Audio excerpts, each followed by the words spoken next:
Mokola lundi to laksaki bino ndenge seni a convoqué qui électorat Netandi Mobimba ya RDC et pour ndenge bazali ko remplacer ba séparateur en métal na oya béton na boulevard de 30 juin na commune ya Gombe.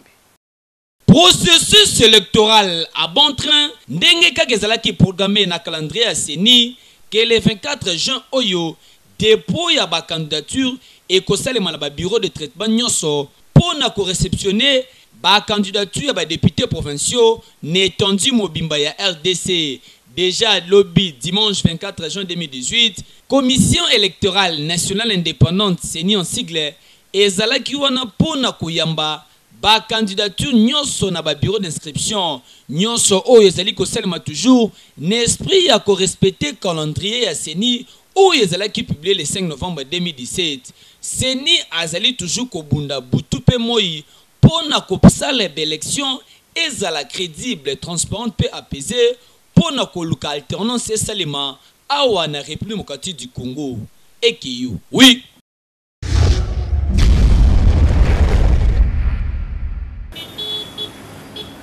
Révolution de la modernité ezali parmi ba vision chère ya président de la République Joseph Kabila Kabange oyo pona ye azali na posa ekote na ba secteur nyonso net out ozali na boulevard du 30 juin précisément na commune ya Gombe esika wapi mikolo leki ba séparateur oyo comme kocha salité makasi kasi gouvernement central eyoki souci ya population ba bandi déjà kocha ba séparateur ya sika ndenge kaka bozali komona une façon lisusu pona ko pesa beauté ya malamu oyo ezalaki na boulevard du 30 juin